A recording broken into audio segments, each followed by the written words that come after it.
বদর যুদ্ধের ডাক চলে এলো। আমার নবীজি সাহাবে কেরামকে এক জায়গায় করলেন। সৈন্য সংখ্যা খুবই কম, সবার কম বেশি কথাগুলো জানা আছে। 300+ কিছু সাহাবি হলো, 313 জন এখনো পূরণ হয়নি। তাও ছোট ছোট সাহাবি তার মধ্যে ছিল। মদিনার ছোট্ট দুটো ছেলে নবীর সামনে হেঁটে হেঁটে আসে। আফরার দুটো ছেলেদয়, এই দুটো ছোট্ট ছেলে এসে নবীর সামনে ফুটন্ত বুলবুল সামনে দাঁড়ায় বলছে, হুজুর যুদ্ধের নাকি ডাক এসেছে, সৈন্য সংখ্যা নাই, সৈন্য সংখ্যা খুব কম, আমারই কি পারমিশন দেওয়া যায়? আমাদের পারমিশন দেওয়া যায়? আমার রাসূল বললেন, পারমিশন দেবো কেমনে? তরবারি ধরার মতো তো বাহুবল নাই, তোমাদের দেওয়া যাবে না।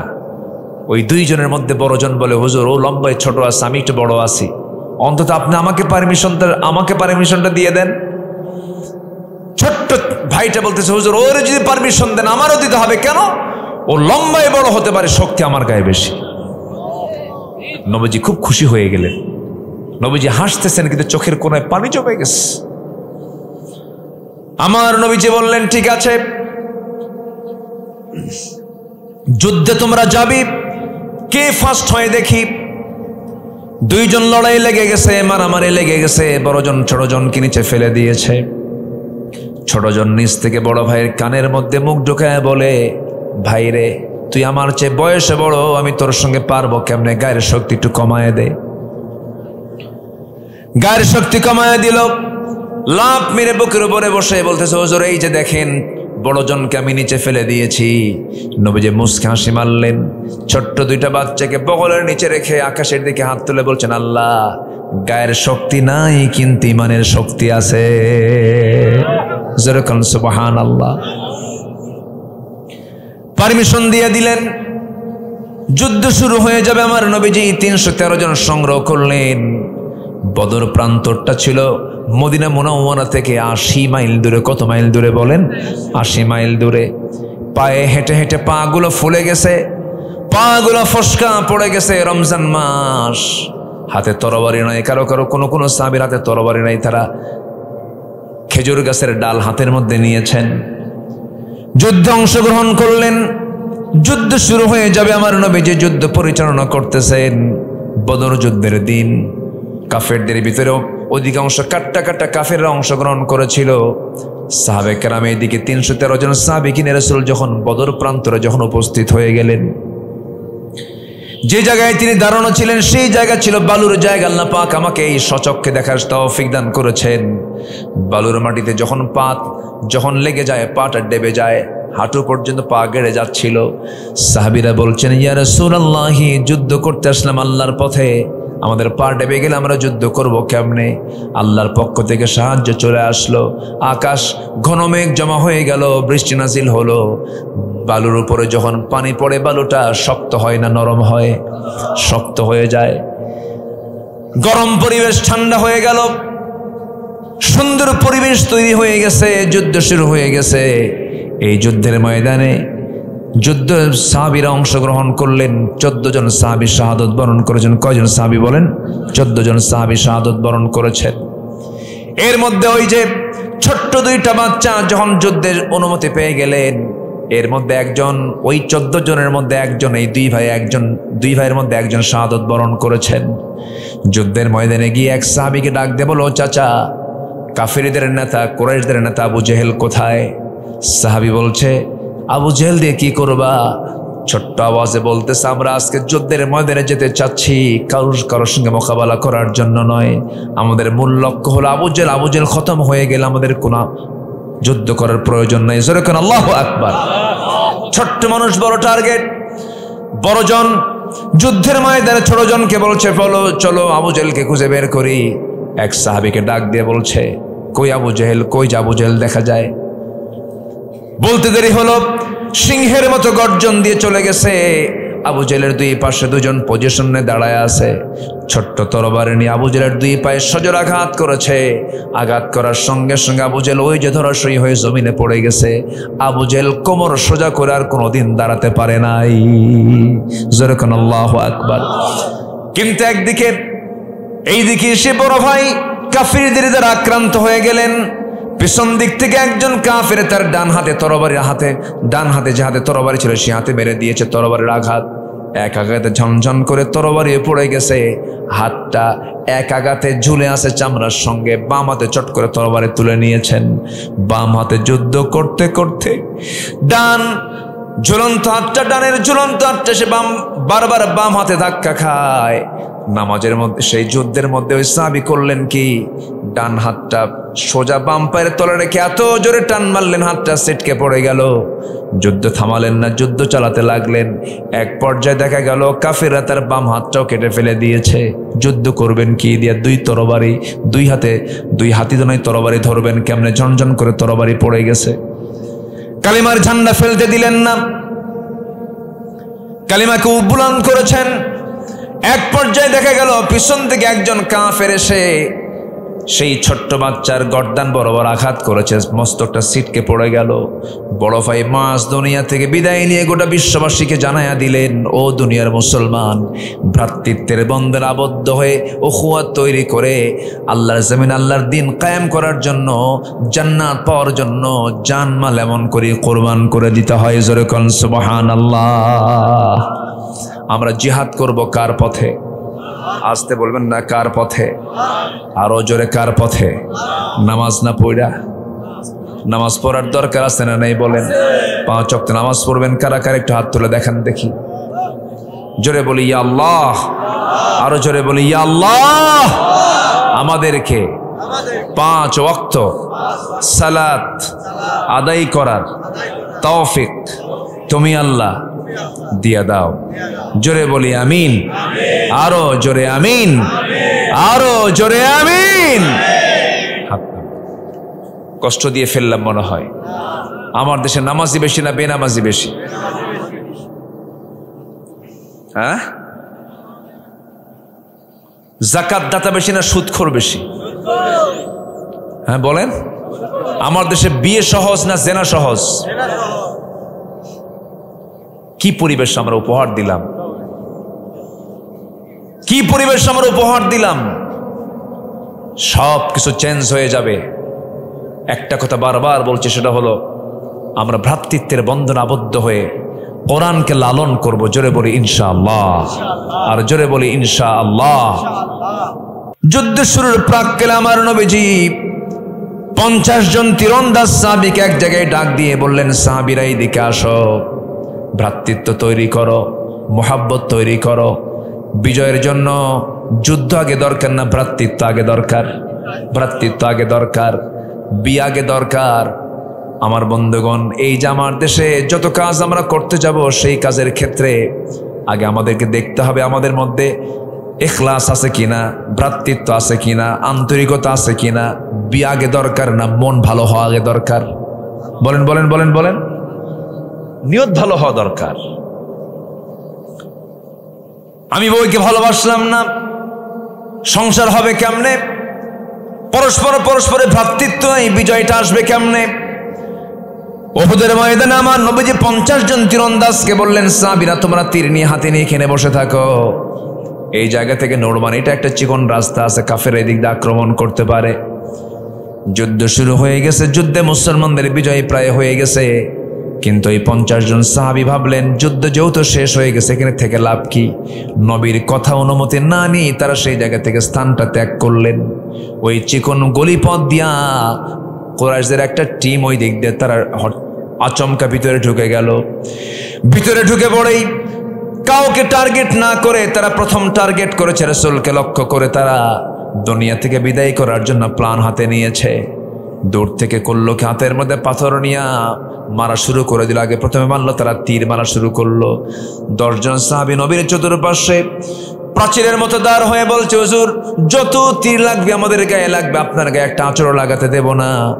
10 জন সাহাবী সেখানে শাহাদাত বরণ করলেন। আমার নবীজি একাকী পড়ে গেলেন। একটু দূর থেকে কয়েকজন কাফের হাতে পাথর নিল, পাথর মারা শুরু করে দিল। নবীজির মাথায় সেদিন টুপি ছিল না, নবীজির মাথায় সেদিন হেলমেট ছিল, নবীজির মাথায় সেদিন পাগড়ি ছিল না, নবীজির মাথায় সেদিন হেলমেট ছিল। লোহার লৌহ বর্ম পড়েছেন, হাতে তরবারি ছিল, বর্ষা ছিল, ঘোড়ার পিঠে মুহাম্মদ, সেনাপতি মুহাম্মদ সাল্লাল্লাহু আলাইহি ওয়াসাল্লাম। আমার নবীজি সেই যুদ্ধের দিন সম্পূর্ণ একাকী পড়ে গেলেন। কাফেররা তাকে টার্গেট করে জমিনে ফেলে দিয়ে ফেললো, এমনভাবে তাকে আক্রান্ত করলো, দূর থেকে পাথর যখন মারলো হেলমেটের চিকন লোহা নবীর কপালের মধ্যে গেঁথে গেল। আরেকটা আঘাত করলো গাল বরাবর, শিরস্ত্রাণের চিকন লোহা নবীজির গালের মধ্যে গেঁথে গেল। আরেকটা আঘাত করলো নবীজির মুখ বরাবর, সামনের সুন্দর সুন্দর দুটি দাঁত ভেঙে পড়ে গেল। একই মুখের ভেতরে 3টে ইনজুরি, কপালে লোহা, গালে লোহা, মুখের দাঁত 2টা নাই। বিশ্বনবী, যে বিশ্বনবী রাস্তায় হাঁটলে পরে, সূর্যের নিচে হাঁটলে পরে সূর্যের নিচে আল্লাহ রাব্বুল আলামিন এক খণ্ড মেঘ দিয়ে রাখতেন। জোরে কান সুবহানাল্লাহ। যে নবী আমার নখের ইশারায় আকাশের চাঁদ খণ্ডন করেছেন, যে নবী জন্মের সময় আবু তালেব বলেন, বাদেজা মোহাম্মদ, আমি তোমাকে ছোট্টবেলায় দেখেছি, তুমি যখন ছোট্ট নবজাতক ছিল আমি তোমাকে নিজের চোখে দেখেছি। আমি তোমাকে দেখতে আসলাম, তোমার মা তোমাকে দেখে শুধু কান্দে, তোমার কাছে আসে না, শুধু ছটফট করে আর কান্দে। কিন্তু আমি লক্ষ্য করে দেখলাম তোমার মা তোমার কাছে না আসলেও আমি তোমাকে নিজের চোখে দেখেছি। চাঁদনি আকাশের নিচে যখন তোমার মা তোমাকে শুয়ে রেখেছে, সেই সময় তুমি একাকী হাত পা নড়াচড়া করো। তোমার হাতের ইশারা যখন তোমার ডান দিকে তোমার হাতটা চলে যায়, আকাশের চাঁদটা ডান দিকে চলে যায়। তোমার হাতটা যখন বাম দিকে যায়, তোমার হাতের সঙ্গে সঙ্গে চাঁদটা বাম দিকে চলে যায়। যখন তুমি তোমার 2 হাতটা দিয়ে যখন হাতটা নিচের দিকে নেমে আনো, চাঁদটা নিচের দিকে নেমে আসে। আমি কি ভুল দেখছি নাকি মোহাম্মদ, বলো তো?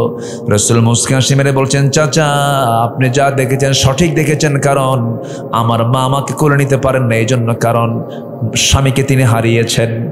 সন্তান জন্ম নেওয়ার পরে সন্তানকে দেখি সবচেয়ে খুশি হবে যেই লোকটা সেই স্বামী তারা দুনিয়া থেকে বিদায় নিয়েছেন। আমার বাপ তো আমার জন্মের আগেই দুনিয়া থেকে বিদায় নিয়েছেন। আমার মা বারবার স্বামীর কথা মনে করে আমাকে কোলে নিতে পারেন না। সেই সময়টুকুন আমি শূন্য ছিলাম, আমাকে খেদমত করার জন্য কেউ ছিল না। সেই জন্য মহান রব্বুল আলামিন ওই শূন্য সময়টুকুন মহান রব্বুল আলামিন আমার জন্য আকাশের চাঁদটা খেলনা বানাইয়া দিয়েছিলেন। জোরে বলি সুবহানাল্লাহ, আরো জোরে বলি সুবহানাল্লাহ। সেই বিশ্বনবী আমার, যার সম্মান আল্লাহর পরে, যার মর্যাদা আল্লাহর পরে, সেই নবীজি উহুদ যুদ্ধের দিন একাকী পড়ে গেলেন। পাথরগুলো মারল, নবীজি মুখ থুবড়ে জমিনে পড়ে গেলেন। কাফিরদের মধ্যে চতুর্দিক থেকে আনন্দ ছড়িয়ে পড়ল। কাফেররা প্রচার করে ফেললো মুহাম্মদ দুনিয়া থেকে বিদায় হয়ে গেছে। কুতিলা মুহাম্মদ, কুতিলা মুহাম্মদ, মুহাম্মদ নিহত। আমার নবীর ইন্তেকালের অপপ্রচার চতুর্দিকে ছড়ানো হলো। সাহাবে কেরামদের মধ্যে কান্নার রোল পড়ে গেছে। সাইয়েদনা ওমর ফারুক রাদিয়াল্লাহু তাআলা কাঁদতে কাঁদতে পাগলের মতো হয়ে গিয়ে তরবারি বের করে নিয়ে বলছে, যে দুনিয়াতে রাসূল বেঁচে নাই সেই দুনিয়াতে ওমরের বাঁচার কোনো প্রয়োজন নাই। নবীর প্রতি মুহাব্বত থাকার দরকার আছে না নাই? ভাই ভাই মুহাব্বত থাকার দরকার আছে না নাই? ভ্রাতৃত্বের দরকার আছে না নাই? আছে। আমার ভাইয়েরা, যত বিজয় পৃথিবীতে আসছে সব বিজয়ের পিছনে একটা হলো সবচেয়ে বড়, 1 নম্বরে যেটা হলো আল্লাহর সাহায্য, নাম্বার 2 হলো উখুওয়াত, ভ্রাতৃত্ব। আল্লাহু আকবার বলেন। এক থাকা। সংসারে কখনো ফাটল সৃষ্টি করা যাবে না, দ্বীনি বন্ধনে কোনো প্রকার ফাটলতা সৃষ্টি করা যাবে না। এটাই হলো বিজয়ের সবচেয়ে বড় দিক। আজকে ফিলিস্তিনকে মারা তো দূরের কথা, গুলি করা তো দূরের কথা, মিসাইল মারা তো দূরের কথা, চোখ রান্না তাকানোর সাহস ইসরায়েল পেত না। মুসলমানরা যদি এক থাকতে পারত। ভ্রাতৃত্ব নাই, নিজেরাই মারামারিতে ব্যস্ত, নিজেরাই ক্ষমতার দ্বন্দ্ব নিয়ে ব্যস্ত। সম্মানিত ভাইয়েরা, উহুদ যুদ্ধের দিন আমার নবীজি সম্পূর্ণ একাকী পড়ে গেলেন। তীর মারল, পাথর মারল, নবীজি মুখ থুবড়ে পড়ে গেলেন। এক সাহাবী দৌড় মেরে এসে রাসূলকে জড়ায়া ধরলেন, কোলের মধ্যে জড়ায়া ধরে নিয়ে উঁচু একটা পাহাড়ের চূড়ায় তাকে শোয়া রাখলেন। আমার নবীজির পাশে কেউ নাই। সেই সময় একজন সাহাবী, পাগল সাহাবী উবাইদা ইবনে জাররাহ তার পাশে বসা ছিলেন। দেখতে পেলেন কপালে লোহা, গালে লোহা। এই লোহাগুলো বের করবেন কেমনে, পেরেশান হয়ে গেলেন। হাত লাগান, টান দেন, রাসূল আও চিৎকার করেন। এবার করলেন কি, রাসূল যেন কষ্ট না পান, আস্তে আস্তে না টান দিয়ে জোরে টান দিতে হবে মনে করে দাঁতটা লাগাই দিলেন লোহার সাথে। এমন জোরে টান মারলেন, এক টানে লোহা বের হয়ে আসলো, ফিঙ্কি দিয়ে রক্ত পড়া শুরু হয়ে গেল। গালের লোহাটা টান দিলেন, গাল থেকে রক্ত পড়া শুরু হলো। সেই রক্তগুলো জমিনে ফেলতে দিলেন না সেই সাহাবী। আমার নবীর আড়ালে, আমার নবীর চোখের আড়ালে করলেন কি, লোহা সেই রক্তগুলোকে নিয়ে হাতের অঞ্জলিতে ভরায়া নিলেন। লুকায় লুকায় সেই রক্তগুলো ওই সাহাবী পান করছেন। রাসূল বলছেন, ওবাইদারে আমার চোখে ফাঁকি দিয়া আমাকে না বলে কি যেন তুমি খাচ্ছ, কি যেন তুমি পান করছো? হুজুর, আপনার রক্ত জমিনে কোথায় ফেলবো, জায়গা পেলাম না, এই জন্য আমি পান করে নিয়েছি। রাসূল বলছেন, যে দেহে বিশ্বনবীর রক্ত প্রবাহিত, সেই দেহ আল্লাহর জাহান্নাম তার জন্য, আল্লাহর জাহান্নামটা তার জন্য আল্লাহ পাক হারাম করে দিয়েছেন। জোরে কোন সুবহানাল্লাহ। আমার ভাইয়েরা, হাইয়ান মাজরুহান, নবীজি চূড়ান্ত আকারে আহত হয়ে গেলেন। নবীজির মাথায় ব্যান্ডেজ লাগানো, দাঁত দুইটা ভেঙে দিয়েছে কাফের মুশরিকরা। নবীজি সেই সময় শক্ত কোনো খাবার খেতে পারেন নাই, সেই সময় তিনি হালুয়া খেয়েছেন। আমার রাসূল মিষ্টি খেয়েছেন দাঁত ভাঙ্গার আগে না পরে, আসতে কয় দাঁত ভাঙ্গার আগে না পরে, খেতে পারেন না, এই জন্য তিনি নরম করে খেয়ে নিয়েছেন। আমার বন্ধুগণ, মিষ্টি খাওয়া সুন্নাত, দুপুরে ঘুম পাড়া সুন্নাত, চোখে সুরমা দেওয়া সুন্নত, মিসওয়াক করা সুন্নত, আর আল্লাহর দিন কায়েমের জন্য রক্ত জড়িয়ে জমিনটাকে রক্ত রঞ্জিত করা সুন্নত। এই দুই সুন্নত কখনো কি সমান হতে পারে? আসতে বলবেন না, পারে? পারে না। আমার বন্ধুগণ, এই জন্য আমার ভাইয়েরা, প্রথমে আমি যে কথাটা বলতে চাচ্ছি, মুসলিম বিশ্বের সংকট হলো ভ্রাতৃত্ব। এই ভ্রাতৃত্ব আমরা তৈরি করব, পারিবারিক সম্পর্ক আমরা গড়ে তুলব, সন্তানদের দিকে আমরা খেয়াল করব, পরিবারকে জান্নাতি পরিবার বানায় ফেলব, সমাজকে সুন্দর করে সমাজে ঢেলে সাজানোর জন্য নামাজের পরিবেশ তৈরি করে ফেলব। যুবকরা, তোমার আমার কথাগুলো শোনো। তুমি যে গ্রামে বসবাস করো, সেই গ্রামে লক্ষ্য করে দেখবা কারা নামাজ পড়ে কারা পড়ে না, তাদেরকে দাওয়াত দিবা। কোন ঘর থেকে বোরকা ছাড়া একটা মেয়ে বের হয়, সেই বাড়িতে চলে যাবে, তার গার্জিয়ানকে বলবে, চাচা এই বাড়ি থেকে আপনার মেয়েটা বোরকা ছাড়া বের হয়, আমাদের চোখের গুনাহ হয়ে যায়, আমাদের সমস্যা হয়ে যায়। অতএব এই গ্রামে বসবাস করতে হলে বোরকা ছাড়া বের হওয়া যাবে না। তা'মুরুনা বিল মারুফ, এইগুলো বিজয়ী করার জন্য, এই কথাগুলোকে বাস্তবায়ন করার জন্য কি দরকার? পৃথক থাকা দরকার না, ভ্রাতৃত্ব দরকার সব জায়গায়। এটা ছাড়া, এটা হলো সবচেয়ে বড় পুঁজি। যুদ্ধ ভ্রাতৃত্ব, জামাত ভ্রাতৃত্ব, বিজয় ভ্রাতৃত্ব, কোনো কিছুকে অর্জন করতে কি ভ্রাতৃত্ব। আল্লাহ তুমি সবাইকে বোঝার তৌফিক দাও, জোরে বলি আমি। সম্মানিত ভাইয়েরা, আমরা এগুলো বিভিন্ন হিসাব কষি, কিন্তু আমাদের মাথার উপরে ছাদ কয়টা? কয়টা ছাদ? একটা ছাদ। আল্লাহ রাব্বুল আলামিন এক ছাদের নিচে গোটা দুনিয়ার মানুষকে রেখে দিয়ে বলছেন, ইয়া আইয়ুহান নাসু উবুদু রাব্বাকুমুল্লাযী খালাকাকুম ওয়াল্লাযীনা মিন ক্বাবলিকুম লাআল্লাকুম তাত্তাকুন। জোরে বলুন আল্লাহু আকবার। হে মানব মণ্ডলী, সেই মহান রবের তোমরা দাসত্ব করো, যিনি তোমাদেরকে সৃজন করেছেন এবং তোমার পূর্বের সকল মানুষকে তিনি সৃষ্টি করেছেন। সেই মহান রবের তোমরা গোলামি করো। আমরা এমন রবের গোলাম, যে রব দুর্বল নন, যে রব ক্লান্তি তার মধ্যে জায়গা পায় না, ঘুম যার মধ্যে আসে না, যিনি কখনো বুড়ো হবেন না, যিনি কখনো বেহুশ হবেন না, মতিভ্রম হবেন না, তিনি আমার কে? একটু আওয়াজ দিয়ে আমার সঙ্গে সবাই বলুন, আল্লাহু লা ইলাহা ইল্লা হুয়াল হাইয়ুল কাইয়্যুম লা তা'খুযুহু সিনাতুন ওয়া লা নাওম লাহু মা ফিস সামাওয়াতি ওয়া মা ফিল আরদ من ذا الذي يشفع عنده إلا بإذنه يعلم ما بين أيديهم وما خلفهم ولا يحيطون بشيء من علمه إلا بما شاء وسع كرسيه السماوات والأرض ولا يؤوده حفظهما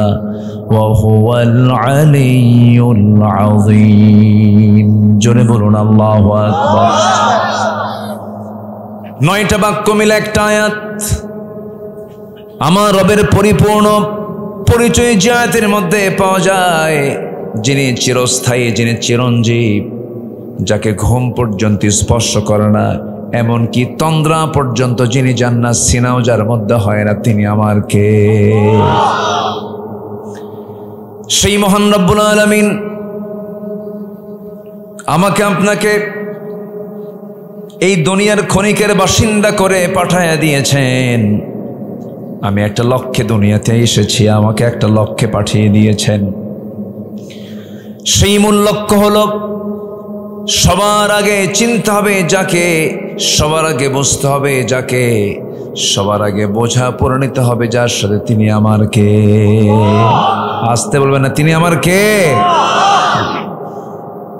আল্লাহকে আমি বাদ দিতে চাইলেও আল্লাহকে আমাকে বাদ দিবেন? আল্লাহ আমাকে ছাড়বেন? ছাড়বেন না। আল্লাহ আমাকে ছাড়বেন না। আল্লাহ আমার বিচার করবেন। আল্লাহ আমার ফয়সালা চূড়ান্ত না করা পর্যন্ত তিনি থেমে যাবেন না। কারণ মহান রব্বুল আলামিন বান্দাকে সুস্পষ্ট ভাষায় জানায় দিচ্ছেন, ফামান ইয়ামাল মিসকালা যাররাতিন খায়রান ইয়ারাহু ওয়া মান ইয়ামাল মিসকালা যাররাতিন শাররান ইয়ারাহু। যে ব্যক্তি যাররা পরিমাণ, যে ব্যক্তি অণু পরিমাণ ভালো কাজ করবে তাও সেদিন সে দেখতে পাবে। আবার যে ব্যক্তি চুল পরিমাণ খারাপ কাজ করবে তাও সেদিন সে দেখতে পাবে। যাররা বলা হয় এমন একটা শব্দকে যা খালি চোখে দেখা যায় না। এমন কিছু ভালো আমল বান্দা সেদিন দেখবে, আবার এমন কিছু মন্দ আমল বান্দার সামনে আল্লাহ পাক উপস্থাপন করবেন। সেই মহান কঠিন দিন, সেই কঠিন দিনের বিশ্বাস যার যত গাঢ় হবে, আল্লাহর প্রতি মহাব্বত তার তত গভীর হয়ে যাবে। কারণ আমার আল্লাহ নিজে পরিচয় দিতে নিয়ে 3 নম্বর আয়াতে তিনি পরকারের পরিচয় দিয়েছেন।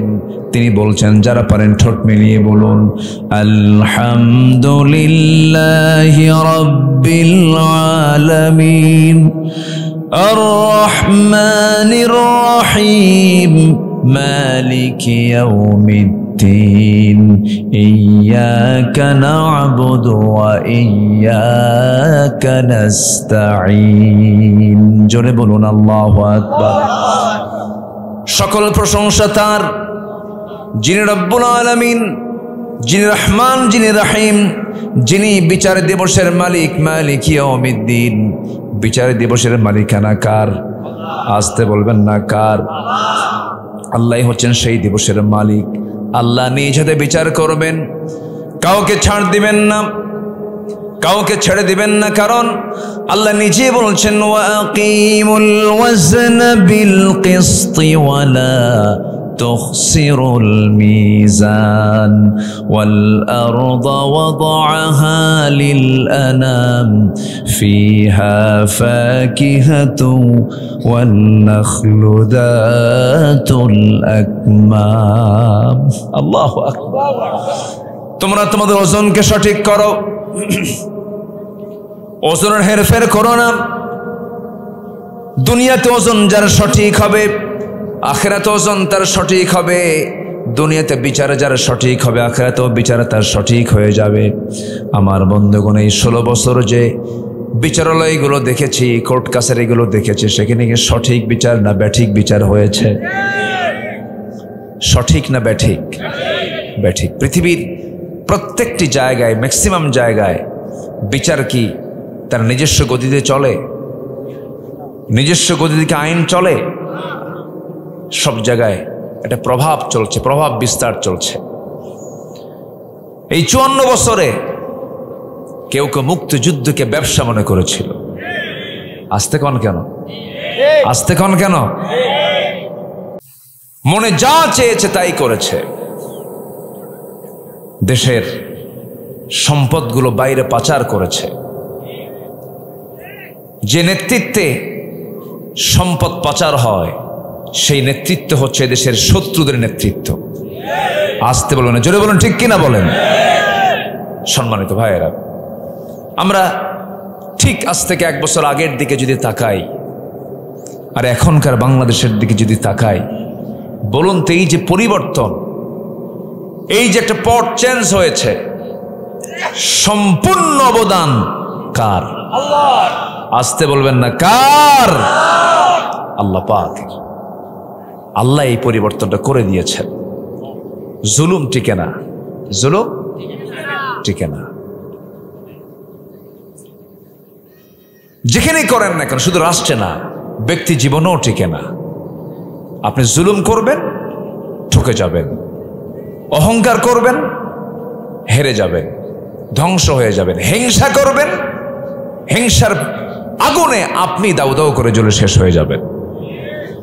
এক বেচারি বিয়ে করবে, আগের যুগে বিয়ে করতে যেত মানুষ হলো ঘোড়ায় চড়ে যেত। এক গ্রাম, ওই গ্রামের মধ্যে এক মুরব্বীর ঘোড়া আছে। তো যুবকটা বিয়ে করতে যাবে, তো মুরব্বীর কাছে গিয়ে বলছে, চাচা আমার অমুক দিন বিয়ে, আপনার ঘোড়াটা লাগবে। তো চাচা আবার ওই যুবকটার উপরে খুব রাগ ছিল, চান্স পাই না। যখন কিছু ঘোড়াটা লাগবে, মুরব্বী বলে, আমি তোরে ঘোড়া দেব? তুই ভাবলি কেমন আমি তোরে ঘোড়া দেব? জব্দ হয়ে চলে আসছে বাড়িতে। মসজিদে গেছে কদরের রাত্রিতে। কদরের রাত্রিতে নামাজ কালাম পড়ে শেষ মোনাজাতে দোয়া করতে নেই, বলে, আল্লাহ আজকের রাতে আমার কোনো কিছু চাওয়া নাই, আমার কিচ্ছু চাওয়া নাই, আমার চাওয়া শুধু একটাই, সেটা হলো বুড়ার যেন ঘোড়া মরে।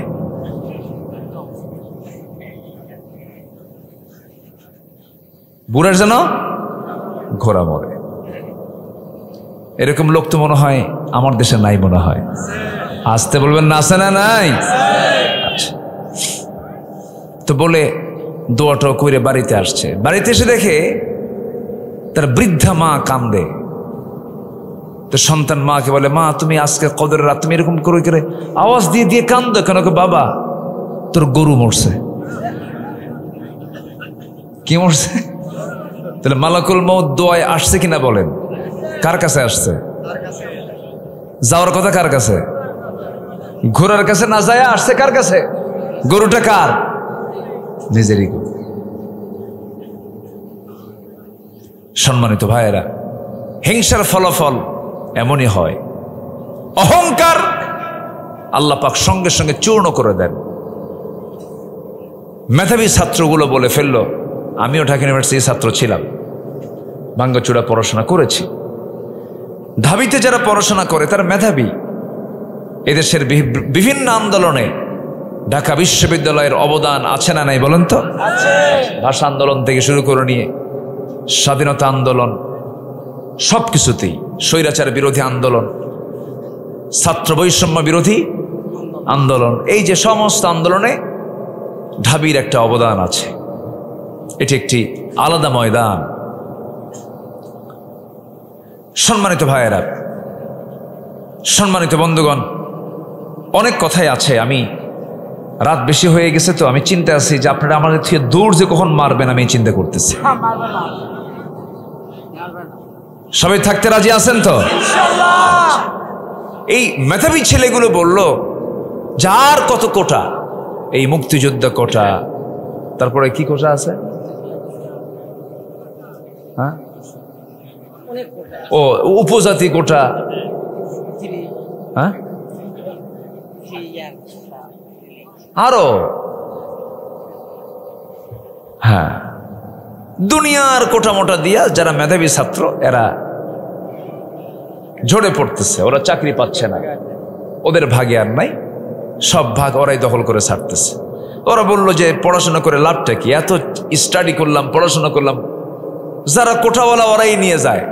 বলল না, মেধার ভিত্তিতে যাচাই হোক। যুক্তি আছে না নাই বলেন তো? আচ্ছা, বলল। যদি শুনেও থাকতো তাও একটা কথা ছিল, জবাব তো দিতেই হবে। এই 16 বছরের যে নেত্রী আমার দেশে ছিল, ওনার জবাব না দিলে ওনার মুখ মানে ঠিক থাকতো না, জবাব দিতেই হবে। উনি জবাব দিয়ে বললেন যে রাজাকারের নাতিপুতিরা চাকরি পাবে, বলে। এই 54 বছর পরে সেই বাচ্চাদেরকে রাজাকার গালি দিলে কি এরা সহ্য করে বলেন তো? এটা কি সহ্য করার মতো? আর এটা কি বিনয়ের কথা না অহংকারের কথা? অহংকারের কথা।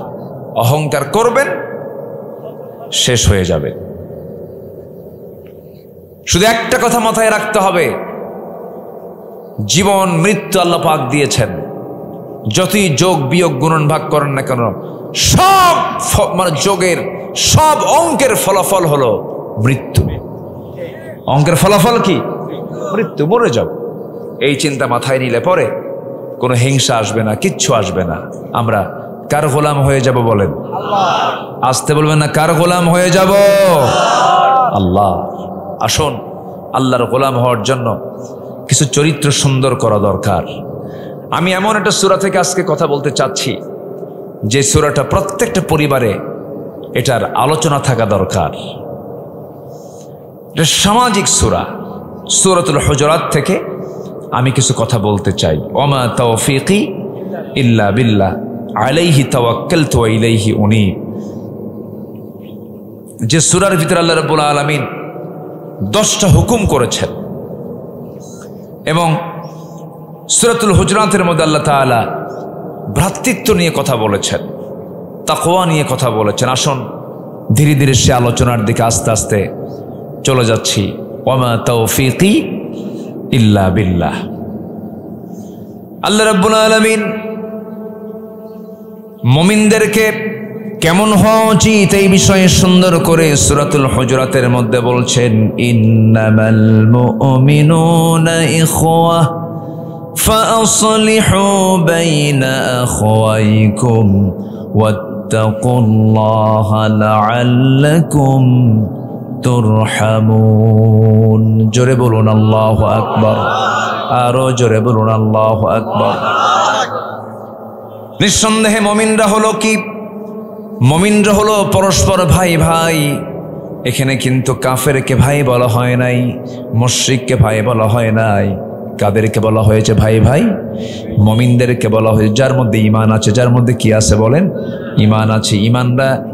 ঈমান থাকবে যার মধ্যে, সেই হবে আমার ভাই। যার মধ্যে ঈমান থাকবে না, সে আমার কখনো ভাই হতে পারে না, সে আমার কখনো বন্ধু হতে পারে না, সে আমার কখনো সম্পর্ক সূত্রে কোনো কিছুই হতে পারে না। কারণ সম্পর্ক হবে হলো ইসলামের ভিত্তিতে। কোনো পুরুষ যদি কোনো নারীকে বিয়ে করতে চায়, সব নারীকে সে বিয়ে করতে পারবে না। মুসলিম ইহুদিকে বিয়ে করতে পারবে না, খ্রিস্টানকে বিয়ে করতে পারবে না। ওয়ালা তুনকিহুল মুশরিকাত হাত্তা ইউমিন।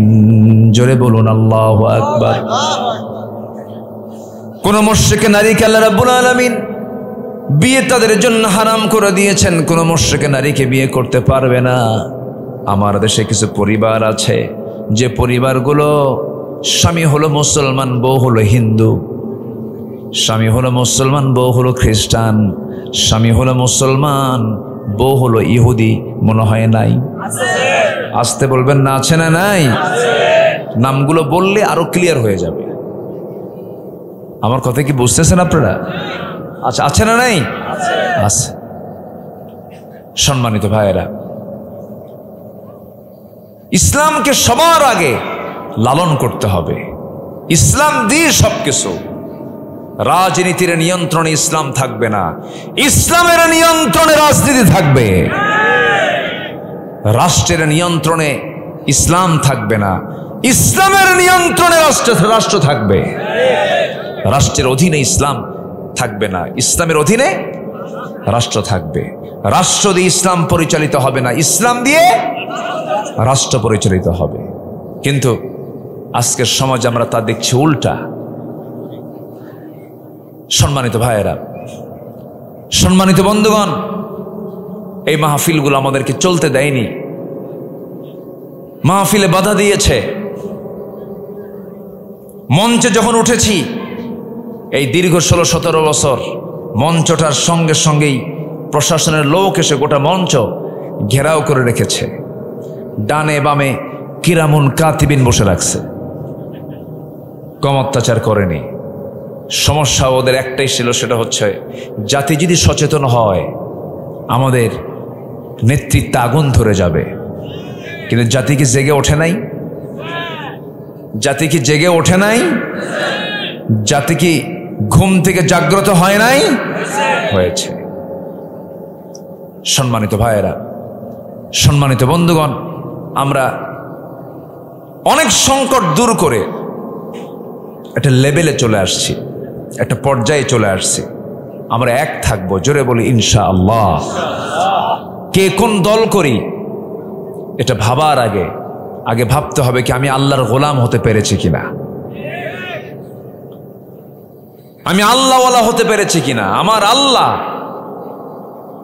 আমি আমার আল্লাহকে বন্ধু বানাতে পেরেছি কিনা, সবচেয়ে বড় চ্যালেঞ্জ এটাকে মাথায় রাখতে হবে। মুমিনরা কেমন হবে? কোরআন সুন্দর করে জবাব দিচ্ছে। সূরাতুল হুজুরাত আল্লাহ রাব্বুল আলামিন বলেন, ইন্নামাল মুমিনুনা ইখওয়াতুন ফাআসলিহু বাইনা আখওয়াইকুম ওয়াত্তাকুল্লাহা লাআল্লাকুম তুরহামুন। জোরে বলুন আল্লাহু আকবার। নিঃসন্দেহে মুমিনরা হলো পরস্পরের ভাই। কোনো যদি সমস্যা হয়ে থাকে ফাসলিহু, ইসলাহ করে নাও, সংশোধন করে নাও, সমাধান করে নাও, কিন্তু কখনো শত্রুতা করো না, হিংসা করো না। পরস্পরে কাদা সরাসরি করো না, ভ্রাতৃত্বের বন্ধনে আবদ্ধ হয়ে যাও। আল্লাহ রাব্বুল আলামিন এই কথাই বলছেন ওয়াত্তাকুল্লাহ। আবার তিনি বলছেন, ও বান্দা, কাউকে না ভয় করে আমি আল্লাহ আমাকে ভয় করো। কার কথা? আল্লাহর কথা। তাহলে ভ্রাতৃত্ব হচ্ছে সবচেয়ে গুরুত্বপূর্ণ বিষয় এখন আজকের পৃথিবীর জন্য। আজকে যদি মুসলমানদের মধ্যে যদি ভ্রাতৃত্ব থাকতো, মুসলমানদের মাঝের যে ভ্রাতৃত্বটা ছিল, এই ছিল অন্য ধরনের ভ্রাতৃত্ব। আমার বন্ধুগণ, আমার নবীজি মক্কা ছেড়ে মদিনায় চলে গেছেন। আমার নবীজি মক্কা ছেড়ে যখন মদিনায় চলে গেলেন, মদিনায় যাওয়ার সঙ্গে সঙ্গে মদিনার আনসার সাহাবীরা জীবন বাজি রেখে মুহাজিরদেরকে সাহায্য করতে লাগলেন। আমার নবীজি মক্কায় যখন সাহাবে কেরামকে নিয়ে চলে আসলেন, একজন ধনী সাহাবী ছিলেন আব্দুর রহমান ইবনে আওফ রাদিয়াল্লাহু তাআলা আনহু। তিনি কোটি কোটি টাকার মালিক ছিলেন, বিলিয়নার ছিলেন। নবীর সঙ্গে হিজরত করে যখন মদিনায় চলে গেছেন, বউ নাই, বাচ্চা নাই, সব মক্কায়। বড় ব্যবসার চাবি তার হাতে ছিল, কিন্তু দোকান তো মক্কায় রেখে এসেছেন, কিচ্ছুই করার ছিল না। আমার নবীজির সামনে একদিন সে আব্দুর রহমান ইবনে আওফ ইতিমের মতো বসে আছে। রাসূল বলছেন, আব্দুর রহমান, তোমাকে দেখে আমার চোখে পানি চলে আসলো। তোমার পাশে আজকে কেউ নাই মনে হচ্ছে। ও আব্দুর রহমান, তুমি যে আজকে দিন গ্রহণ করার কারণে দুনিয়ার সবকিছু মাইনাস করে ফেললে, তোমার কষ্ট হচ্ছে নাকি? আব্দুর রহমান ইবনে আওফ মুস্কি হাসি মেরে বলছেন, ইয়া রাসূলুল্লাহ, আল্লাহর কসম করে বলি, আমি যে দিনটা গ্রহণ করেছি, আমি যে ইসলামটা গ্রহণ করেছি, এর চেয়ে বড় পাওয়া আমার জীবনে আর দ্বিতীয়টা নাই। আমি আপনাকে পেয়েছি, আমি আমার আল্লাহকে পেয়েছি, এটা আমার সবচেয়ে জীবনের বড় পাওয়া। আমার নবীজি বলেন, আব্দুর রহমান, তোমার ব্যবস্থা কিছু আমি করে দিচ্ছি, দেখো একটু ওয়েট করো। আনসার সাহাবীকে ডাক দিচ্ছেন, আনসার সাহাবীকে ডেকে বলছেন, আনসার সাহাবী, আমার আব্দুর রহমান খুব ধনী সাহাবী ছিল, মক্কার মাটিতে বিলিয়নার ছিল। অতএব আমার আনসার সাহাবী, আমার এই ধনী সাহাবীর জন্য দেখো তো কিছু করা যায় কিনা, দেখো তো, এটা চেষ্টা করে দেখো। আনসার সাহাবী নবীর কথাকে বরকত মনে করে ঘোড়ার পিঠে তাকে চড়াইয়া দিলেন। মদিনার সবচাইতে বড় 2টা খেজুর বাগান তিনি দেখায় দিলেন। এরপরে বলছেন, আমার ভাই, ও আমার মুহাজির ভাই, তুমি তো 2টা খেজুর বাগান দেখলে, যে খেজুর বাগানটা তোমার পছন্দ, সেই খেজুর বাগানটা আমি নবীজির অর্ডারে এক্ষুনি তোমার নামে দলিল করে দিতে চাই। ভ্রাতৃত্ব আছে না নাই? আসতে বলবেন না, আছে না নাই? আছে। ভালোবাসবো আমরা কার জন্য? আসতে বলবেন, ভালোবাসবো আমরা কার জন্য? কিন্তু ক্যাম্পাসের সামনে যে গাছের জোড়ায় জোড়ায় ভালোবাসে, এটা কার জন্য? শয়তানের জন্য না মেয়ে পাওয়ার জন্য? ভালো করে উত্তর দেন। হ্যাঁ, এই যুবকরা কথা বলো। ও ভালোবাসা ঠিক, ভালোবাসা ঠিক, সমস্যা নাই, কিন্তু কোন ভালোবাসা? যে ভালোবাসাটা অবৈধ না বৈধ? আচ্ছা, আল্লাহ কি মেয়ের দিকে তাকাতে মানা করেছেন? নারীর দিকে তাকাতে মানা করেছেন? না, তাকাতে বলেছেন মার দিকে তাকাও, তাকাতে বলেছেন মেয়ের দিকে তাকাও, তাকাতে বলেছেন বোনের দিকে তাকাও, তাকাতে বলেছেন বউয়ের দিকে তাকাও। অন্যের বউ না, অন্যের বউ না। কিসের বউ? নিজের বউয়ের দিকে তাকাও। আল্লাহ তো মানা করেননি। স্বামী স্ত্রী যখন প্রেম নিবেদন করে, প্রেম বিনিময় করে, তখন ফেরেশতারা মুস্কি মুস্কি হাসি দেয় আর তাদের আমলনামায় সওয়াব লেখে। সুবহানাল্লাহ বলবেন না? ইসলামে এমন কোনো কাজ নাই যে কাজে দোয়া নাই। সকল কাজে দোয়া আছে এবং সকল কাজই হলো ইবাদত। সকল কাজ কি? ইবাদত। সেটা যদি কোরআন এবং সুন্নাহ মাফিক হয়ে থাকে, আপনি বাথরুমে ঢুকেছেন, শৌচকার্য করছেন, পেশাব পায়খানা করছেন, এটা কি ইবাদতের বাইরে? এটাও ইবাদত। আমার বন্ধুগণ, কথার তো কোনো থা নাই। বলছিলাম ওই মুহাজির সাহাবীর কথা। আনসার সাহাবী এবার বললেন, ভাই দুইটা খেজুর বাগান দেখায় দিলাম, যেই খেজুর বাগান তোমার পছন্দ হবে সেই খেজুর বাগানটা তুমি খেয়ে নিবা, সেই খেজুর বাগানটা আমি তোমার নামে দলিল করে দিব, তুমি সেখান থেকে খেয়ে নিবা। আনসার সাহাবীর এই কথা শুনে মুহাজির সাহাবী দারুণ খুশি হয়ে গেলেন। আব্দুর রহমান ইবনে আওফ খুশি হয়ে গেলেন। এরপরে বলছেন, ও আমার ভাই, তুমি আর কি বলতে চাও বলো। এবার বলছেন, ভাই রে, আমি জানি এই মদিনার কোন মেয়ের বাবা তার মেয়েকে তোমার সঙ্গে বিয়ে দেবে না, কারণ মদিনায় তোমার কিছুই নাই, ঘর নাই, বাড়ি নাই, টাকা নাই, পয়সা নাই। এই জন্য আমি সিদ্ধান্ত নিয়েছি, আল্লাহ রাব্বুল আলামিন আমাকে দুইটা স্ত্রী দান করেছেন, যে কোনো একটা স্ত্রীকে আমি তালাক দিয়ে দেব, আমার বউটাকে তুমি তোমার বউ বানায় নিবা। ভ্রাতৃত্ব আছে? আসতে কয় ভ্রাতৃত্ব ছিল? ছিল। কি ভ্রাতৃত্ব ছিল দেখে।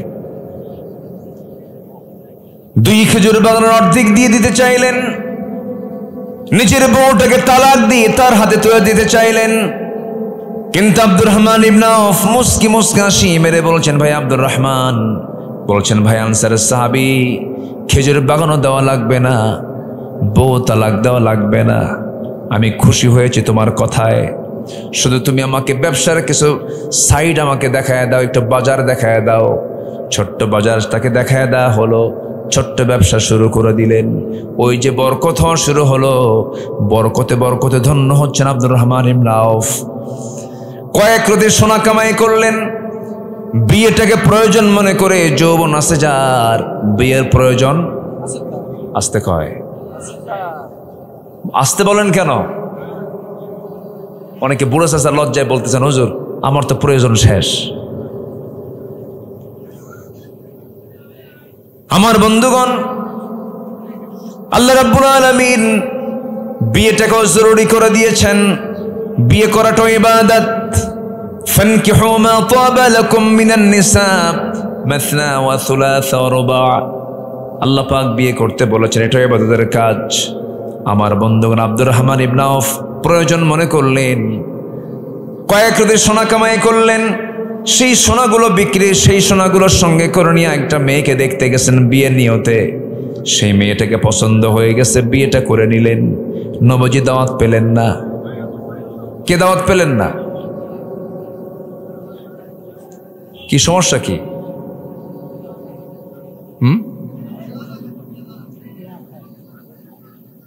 কোনো সমস্যা, অসুবিধা?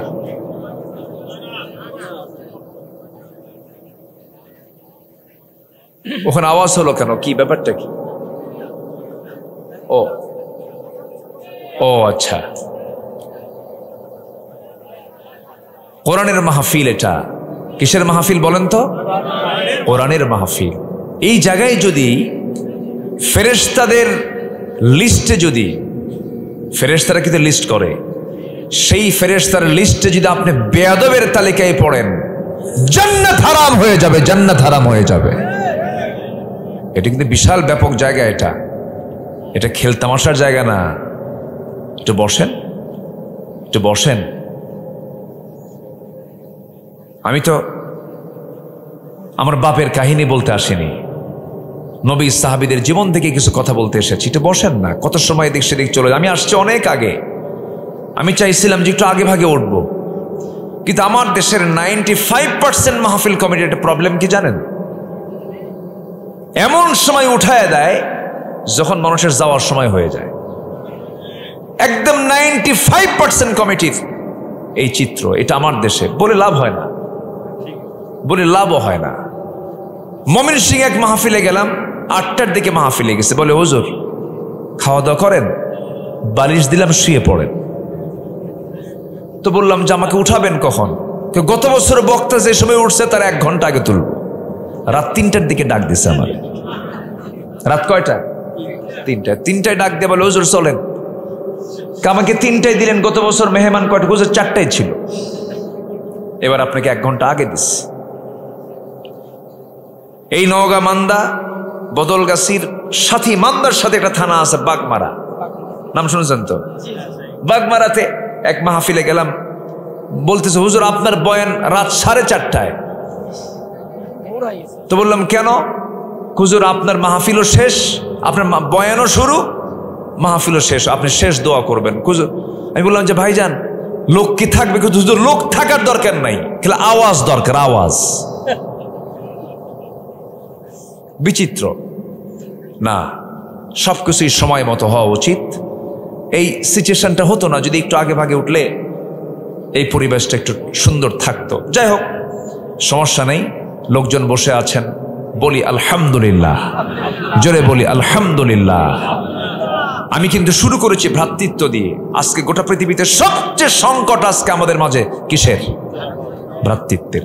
যে রোগ, যে সময়ের, সেই রোগ বিষয় তো কথা বলা দরকার। আজকে আমাদের মাঝে মোহাব্বত নাই, আমরা এত হৃদয়হীন হয়ে পড়েছি। একটা মানুষকে মেরে 49 টুকরা বানাচ্ছে মানুষ, 49 টুকরা। মানুষ এতটাই পাষাণ, হিংস্র হায়নাও এত পাষাণ নয়। একটা মানুষকে মেরে হাড় হাড্ডিকে পৃথক করে, গোশতগুলোকে কষায়ের মতো কেটে টুকরো টুকরো করে, কোমরের মধ্যে দিয়ে ফ্ল্যাশ করে মাংসকে সরানো হচ্ছে, অস্তিত্বহীন করা হচ্ছে, আউট করে দেওয়া হচ্ছে। আমরা কোন দুনিয়া আমরা বসবাস করছি? ফুলের কোনো গন্ধ নাই। এদের কি ফুল এগুলো? প্লাস্টিক, কোনো গন্ধ নাই। মানুষের মনও প্লাস্টিক নাই, সব বিদায় নিয়েছে। মানুষ আগেও আছে কান্ত। আমার তা মাহফিলের বয়স প্রায় 25 বছর, 26 বছর। একটু কথা বললেই কান্ত। এখন হাজারো দোয়া করেন, চোখে পানি নাই। মানুষ কেন যেন হয়ে গেছে, পানি শুকিয়ে গেছে, শোকে নাই।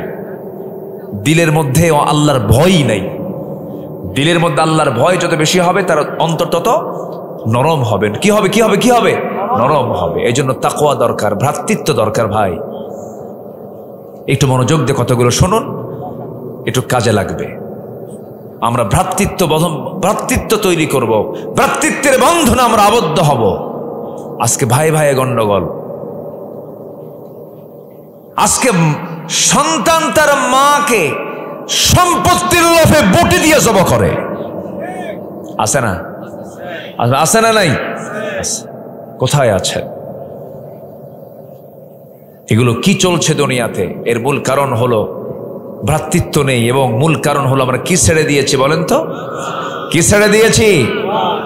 প্রতিদিন একটা বান্দার সুস্থ থাকার জন্য কোরআনকে কয় পৃষ্ঠা করে তেলাওয়াত করা দরকার। তেলাওয়াত নাই। মোবাইল পাইলেই ঘন্টার পরে ঘন্টা খালি আছে না? আমার বন্ধুগণ, একটু কান লাগাবেন, মনোযোগ দিয়ে কথাগুলো শুনবেন। আল্লাহ রাব্বুল আলামিন মুমিনদেরকে ভ্রাতৃত্বের বন্ধনে দেখতে চান। যদি টুকটাক সমস্যা হয়ে যায় তোমরা ঠিকঠাক করে নিও। একজন সাহাবীর কথা বলছিলাম, মনে আছে কিনা? আব্দুর রহমান ইবনে আওফ রাদিয়াল্লাহু তাআলা আনহু ব্যবসা করে কিছু সোনা কামাই করলেন। সেই সোনা দিয়া একটা মেয়েকে তিনি বিয়ে করে বউ বানায় বাড়িতে নিয়ে আসলেন। 3-4 দিন পর নবীর কাছে গিয়ে সুন্দর পোশাকে সুন্দর সুগন্ধে যখন দাঁড়িয়েছেন, রাসূল বলছেন, আব্দুর রহমান, তোমাকে আজকে একটু ভিন্ন দেখা যাচ্ছে, চেহারায় কেমন যেন লাবণ্য দেখা যাচ্ছে, চেহারার মধ্যে তোমার মধ্যে বরকত লক্ষ্য করছে, তুমি কি কিছু করছো নাকি? উনি মুস্কি হাসি মেরে বলছে, হুজুর আমি তো বিয়ে করে ফেলছি। রাসূল মুস্কি হাসি মেরে বললেন, বিয়ে করলা তুমি, দাওয়াত পাইলাম না আমি, তুমি আমারে দাওয়াত দিলা না, আমি বিশ্বনবী দাওয়াত পেলাম না, কেমন কথা? সাহাবী এবার মুস্কি হাসি মেরে বলছে, হুজুর দাওয়াত দেব কখন, মনই তো নাই। কি নাই? এরকম হয় কিনা? এখনো হয় না? হয়। কাছের বন্ধু কিন্তু বিয়ের দাওয়াত মিস হয়ে যায়, দাওয়াত পায় না। বিয়ে হয়ে গেছে, আমার নবীজি বলছেন, বিয়ে তো হয়ে গেছে ভালো কথা, সমস্যা নেই, দেখতে গেছো বিয়ে হয়ে গেছে ভালো কথা, কিন্তু আমার তো দায়িত্ব আছে। তুমি হিজরত করে আমার সঙ্গে মক্কা থেকে মদিনা এসেছো, বিয়েটা যে করলাম মোহরনার টাকা তুমি দিলা কেমনে? হুজুর ব্যবসা করেছিলাম, কয়েক রাতে সোনা কামাই করেছি, সেই সোনাটা সম্পূর্ণ আমার বউকে দিয়া, সেই বউটাকে আমি রানী বানায় আমার বাড়িতে নিয়ে আসছি, মোহরনা আদায় করেছি, হিজাব কবুল হয়ে গেছে।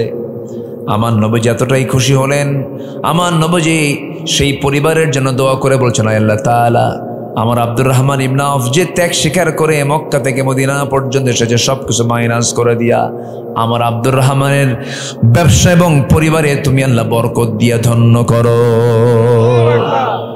পরিবারে এমন বরকত হলো, 13 সন্তানের বাপ। কয় সন্তান বলেন? কয় সন্তান? 13 সন্তান। নবীজি দোয়া করে দিলেন। আচ্ছা, সন্তান কম হওয়া দরকার না বেশি হওয়া দরকার? বেশি হওয়া দরকার। আপনার কয়টা? 4টা। আপনার কয়টা? মাশাআল্লাহ, এটা কি 4 দলীয় জোট হলো নাকি? এখানেও 4, এখানেও। আপনার কয়টা? মাত্র 2টা। কি একটি হলে ভালো হয় না?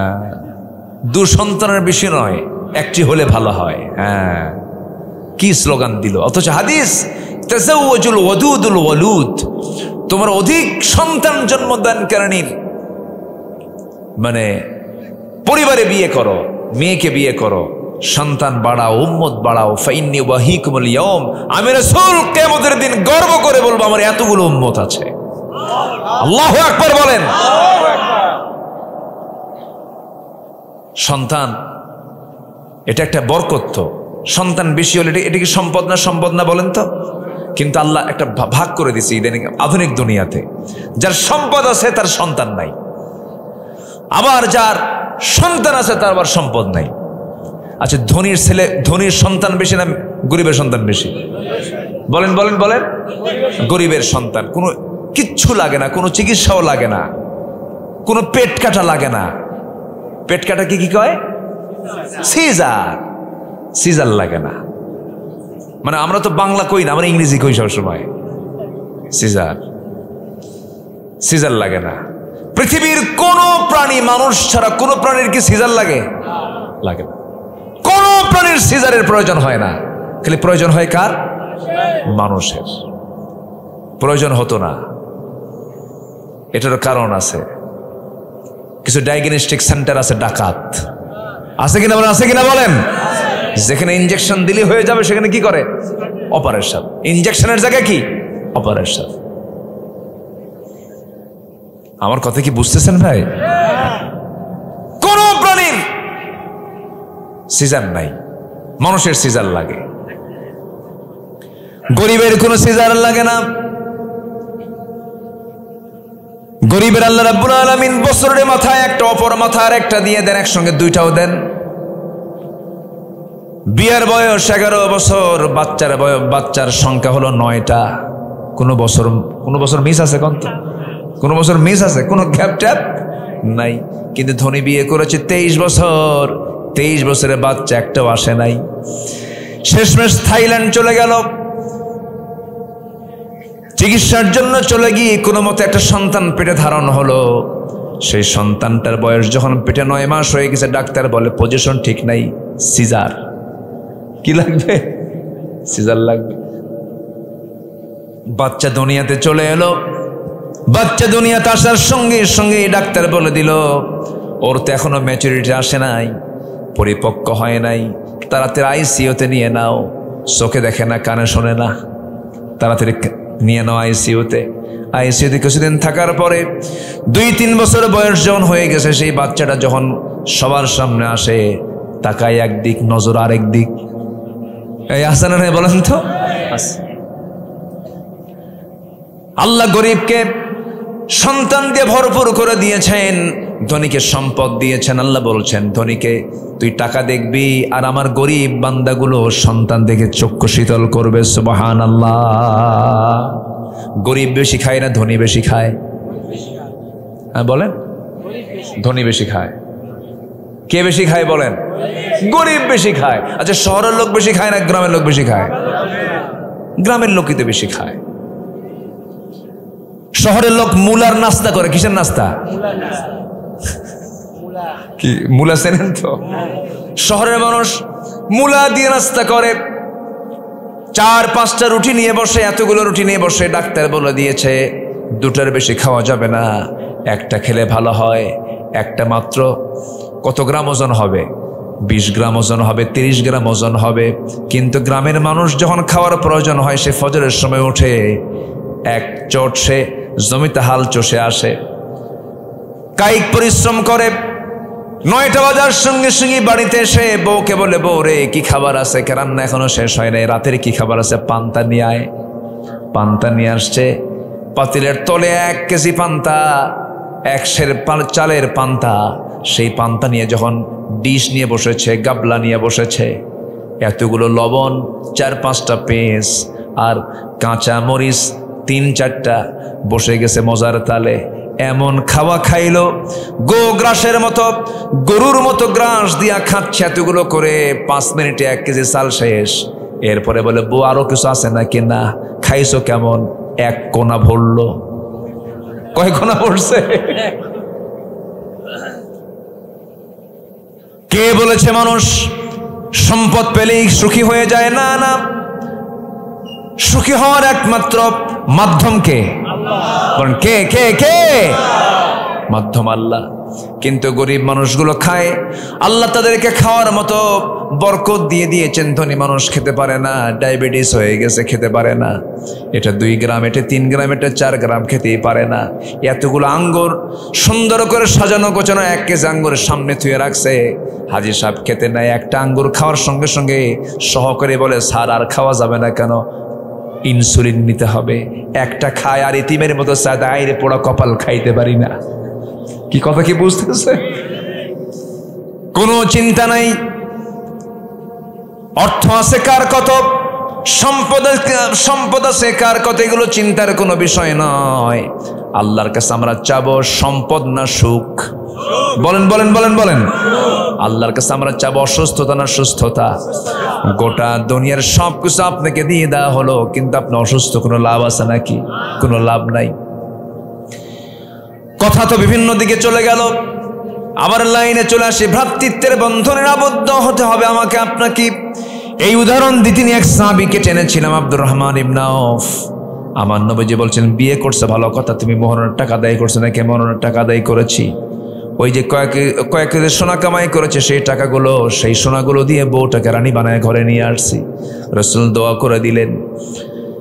আব্দুর রহমান ইবনে আওফ রাদিয়াল্লাহু তাআলা আনহু বদরে অংশগ্রহণ করেছেন, উহুদে অংশগ্রহণ করেছেন, খন্দকে অংশগ্রহণ করে চরম জখম হলেন, রক্তাক্ত হয়ে জমিনে পড়ে গেলেন। রক্তক্ষরণ আর বন্ধ হলো না।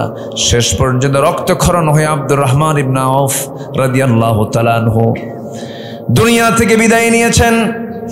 সাদ ইবনে মুআজ রাদিয়াল্লাহু আনহু দুনিয়া থেকে বিদায় নিয়েছেন। আব্দুর রহমান ইবনে আওফ কত বড় ভাগ্যবান, এতগুলো যুদ্ধে তিনি অংশগ্রহণ করেছেন। আমার ভাইরা, আমার বন্ধুগণ, আব্দুর রহমান ইবনে আওফের জীবনটা আমি টেনে নিয়ে আসার অন্যতম যে দিকটা ছিল সেটা হলো, ওই যে মনে আছে কিনা, আনসার সাহাবী বলে ফেললেন, ভাইরা আমি তোমার জন্য একটা খেজুর বাগান দিয়ে দিলাম, আমার দুইটা বউয়ের মধ্যে একটা বউ তালাক দিয়ে আমি তোমাকে দিতে চাই। এই যে ভ্রাতৃত্ব, এই যে মহাব্বত, এই ভালোবাসা আমাদের মধ্যে তৈরি হওয়ার দরকার আছে না নাই? আসতে বলবেন না, আছে না নাই? এই মহাব্বত তৈরি করতে হবে। সাহাবীদের ভিতরে ভ্রাতৃত্বটা এত মজবুত ছিল যে তাদের স্বপ্ন পর্যন্ত এক হয়ে যেত। আমার নবীজির ইন্তেকাল হয়ে গেছে, ইন্তেকালের বেশ কয়েক বছর পর প্রথম খলিফার ইন্তেকাল হয়ে গেছে। দ্বিতীয় খলিফার আমলে ওমর ফারুক রাদিয়াল্লাহু তাআলা আনহু, সেই সময় তিনি খলিফাতুল মুসলিমিন। সাইয়্যিদুনা আলী রাদিয়াল্লাহু তাআলা আনহু রাতের আধারে ঘুমিয়ে পড়েছেন, বিছানায় তিনি গভীর ঘুমের মধ্যে তিনি স্বপ্নের মধ্যে দেখতেছেন বিশ্ব নবী তার সামনে দাঁড়াইছেন, দরজার কাছে এসে সালাম দিয়ে বলছে, আলী বহুদিন যাবত তোমার সঙ্গে দেখা হয় না, কথা হয় না। এই কথা বলে নবীজি তার পাশে শিওরে বসে পড়লেন। অনেকগুলো খেজুর থেকে একটা খেজুর 3 আঙ্গুলে নিয়া সঙ্গে সঙ্গে সাইয়্যিদানা আলীর মুখের মধ্যে তুলে দিলেন, বিসমিল্লাহ বলে তার মুখে খাবার উঠায় দিলেন, একটা খেজুর উঠায় দিলেন। তিনি স্বপ্নের মধ্যে খাওয়া শুরু করলেন। স্বপ্নের মধ্যে খেতে খেতে এই ঘুম তার ভেঙে গেছে। ঘুমটা ভেঙে গিয়ে যাওয়ার সঙ্গে সঙ্গে, ঘুম থেকে জাগা পাওয়ার সঙ্গে সঙ্গে তিনি লক্ষ্য করে দেখেন তার জিহ্বার ভিতরে তাজা খেজুরের স্বাদ ফুটে উঠেছে। নবীর স্বপ্ন মিথ্যা না সত্য? জোরে বলেন। শুধু সত্য না, মহাসত্য, মহাসত্য। তাজা খেজুরের স্বাদ ফুটে উঠেছে। আবেগ আপ্লুত হয়ে পড়লেন, ওযু বানালেন, নামাজে দাঁড়ায় গেলেন, আল্লাহর দরবারে শুকরিয়া আদায় করলেন, চোখের পানি ফেলে ফেলে কাঁদলেন। আমার বন্ধুগণ, আল্লাহর নৈকট্য হাসিল করার জন্য 5 ওয়াক্ত নামাজ তো পড়তেই হবে। আল্লাহর নিকটতম বান্দা হওয়ার জন্য সবচেয়ে গুরুত্বপূর্ণ একটা নামাজ আছে, সেটা হলো শেষ রাত্রির নামাজ, তাহাজ্জুদ নামাজ। আমরা রেগুলার পড়ব। জোরে বলি ইনশাআল্লাহ, আরো জোরে বলি ইনশাআল্লাহ। দিন শেষে সবার সঙ্গে বন্ধুত্ব হেরে যাবে, বন্ধুত্ব থাকবে কার সাথে? আল্লাহর সাথে। আল্লাহর সঙ্গে সম্পর্ক করার একমাত্র মাধ্যম হচ্ছে 5 ওয়াক্ত নামাজ। আর গুরুত্বপূর্ণ একটা অপশন হচ্ছে, গুরুত্বপূর্ণ একটা টাইম হচ্ছে শেষ রাতের সময়। সাইয়্যিদনা আলী তাহাজ্জুদ পড়লেন, চোখের পানি ফেলে ফেলে কাঁদলেন। ফজরের যখন আজান হয়ে গেছে, মসজিদের দিকে রওনা করলেন। মসজিদে গিয়ে নামাজে দাঁড়ালেন। নামাজ পড়াচ্ছেন কোনো নিয়োগপ্রাপ্ত ইমাম নয়, নামাজ পড়াচ্ছেন। খাওয়া দিতেন, আমি তোমাকে তাই খাওয়া দিতাম। মানে যে স্বপ্ন আলী দেখেছেন সেই স্বপ্ন ওমর ফারুক দেখেছেন। জোরে কোন সুবহানাল্লাহ।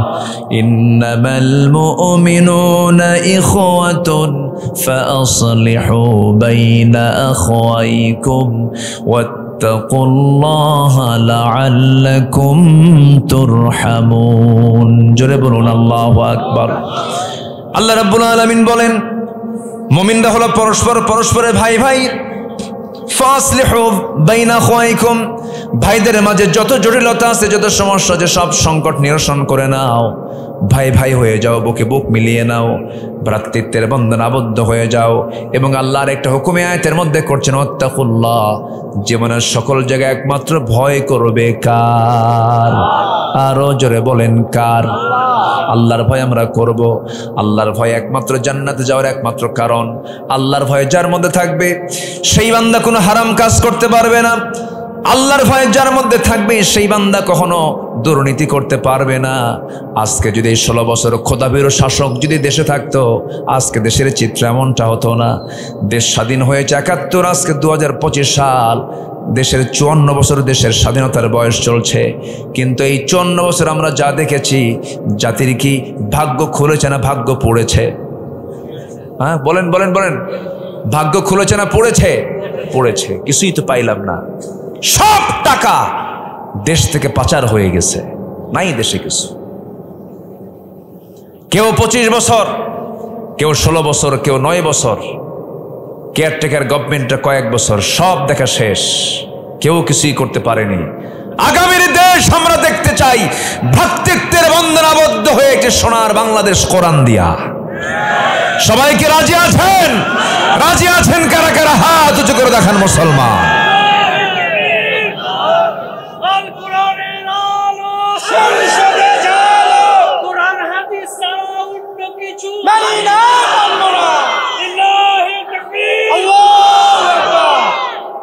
আল্লাহ কবুল করুন, জোরে বলি আমিন। এই ইসলাম প্রতিষ্ঠার জন্য ফুলসজ্জার মধ্য দিয়ে ইসলাম আসে নাই। সাহাবে কেরামদের শরীর থেকে রক্ত ঝরেছে।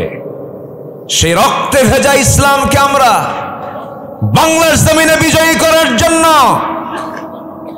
দেশ স্বাধীনের জন্য যদি লক্ষ তাজা প্রাণ ঢেলে দিতে হয়, আগামীর দিন ইসলামের বিজয়ের জন্য তেমনি সেই রক্ত, বুকের তাজা রক্ত বিলিয়ে দিতে কি সবাই রাজি আছেন? সবাইকে রাজি আছেন? আল্লাহ জান্নাত দিতে রাজি আছেন। আল্লাহ পাক এমনি এমনি জান্নাত দিবেন। আল্লাহ বলছেন তুই জান দে, মাল দে, আমি তোকে জান্নাত দেব। আল্লাহ কি চাইছেন? জোরে বলেন, কি চাইছেন? জান মাল দুটাই দিবি তুই আমারে, আমি তোকে জান্নাত দেব। জান দিবি মাল দিবি না হবে না, মাল দিবি জান দিবি তাও হবে না। জান এবং মাল তুই দুটাই আমারে দিবি, আমি তোরে জান্নাত বুঝাই দেব। লিখে নেন সূরাতুত তাওবা 111 নম্বর আয়াত। একদম ক্লিয়ার কথা। আল্লাহ বলছেন আমি তোর কাছে জান্নাত বিক্রি করে দিয়েছি জান এবং মালের বিনিময়ে। জান মাল তুমি আমাকে দাও। এত সস্তা? এত সস্তা নয় জান্নাত। একটা পরিবর্তনের জন্য রক্ত ঝরাতে হয়, সফলতার জন্য ঘাম ঝরাতে হয়। ইসলাম এমনি এমনি আসেনি। বদর যুদ্ধ পাড়ে দিয়েছেন সাহাবীরা, উহুদ যুদ্ধ পাড়ে দিয়েছেন সাহাবীরা, খন্দকের যুদ্ধ পাড়ে দিয়েছেন সাহাবীরা, ৮৬ যুদ্ধের নেতৃত্ব দিয়েছেন সাহাবীরা। আমার নবীর পরিচালনায় ৮৬ যুদ্ধ পরিচালিত হয়েছে। এমনি এমনি ইসলাম আসে নাই। আমার নবীজি ভ্রাতৃত্বের বন্ধনে আবদ্ধ হয়ে মক্কা ছেড়ে সব কোথায় চলে আসলেন? মদিনায় আসলেন। নানার বাড়িতে বেড়াতে আসছিলেন না। 1 বছর যেতে না যেতে কি ভ্রাতৃত্ব ছিল দেখেন। বিজয়ের জন্য ভ্রাতৃত্ব প্রয়োজন। আমার সাবজেক্ট আজকে ভ্রাতৃত্ব। আমার নবীজি চলে আসলেন। 1 বছর যেতে না যেতেই বদর যুদ্ধের ডাক চলে এলো। রোজার মাস। কিসের মাস বলেন তো? রোজার মাস।